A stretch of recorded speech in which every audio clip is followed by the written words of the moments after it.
নাই যে তোমরা নামাজ কসর করবে। কসর মানে হলো প্রতি 4 রাকাত বিশিষ্ট নামাজগুলোকে 4 রাকাত বিশিষ্ট ফরজ নামাজ অর্থাৎ জোহর, আসর এবং এশা, এই 5 ওয়াক্ত নামাজের 3 ওয়াক্ত নামাজ এর 4 রাকাত গুলোকে 2-2 রাকাত করে পড়ার নাম হলো কসর। এবং রাসূল সাল্লাল্লাহু তাআলা আলাইহি ওয়াসাল্লাম মুসাফির অবস্থায় ফরজ 4 রাকাতকে 2 রাকাত করে পড়তেন। ফজর তো 2 রাকাত ঠিকই, মাগরিব 3 রাকাত ঠিকই রয়েছে। তো রাসূল সাল্লাল্লাহু তাআলা আলাইহি ওয়াসাল্লাম এই ফরজকে কসর পড়তে গিয়ে পাশাপাশি অন্য সুন্নত গুলো পড়তেন না।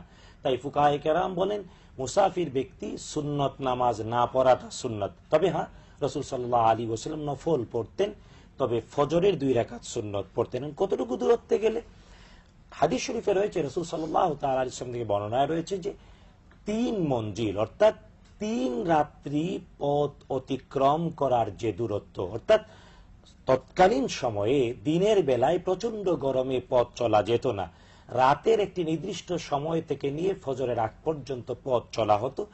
এতে প্রায় 16 মাইল জায়গা চলা যেত বলে বর্তমান পৃথিবীর বিশেষ করে আমাদের সাবকন্টিনেন্টের আলেমরা একমত। তাই 16 3 দিয়ে গুণ করলে 3 16 48 মাইল।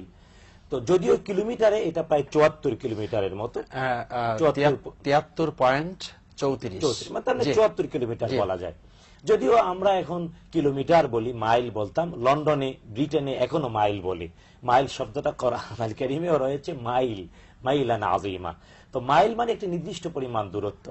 তো এখন 48 মাইল অথবা 74 কিলোমিটার এটা আমাদের এই সাবকন্টিনেন্টে বহুল প্রচলিত। তবে হ্যাঁ, বিশুদ্ধ হাদিস রয়েছে, রাসূল সাল্লাল্লাহু তাআলা আলাইহি ওয়াসাল্লাম মদিনাতুন নববিয়াতে মাত্র 3 কিলোমিটারের দূরত্বে গিয়েছেন, তারপরে কসর করেছেন। এখন বর্ণনাগুলো রয়েছে, আপনি যে কোনো একটি অভিমত গ্রহণ করতে পারেন। আল্লাহু আ'লাম বিসওয়াব।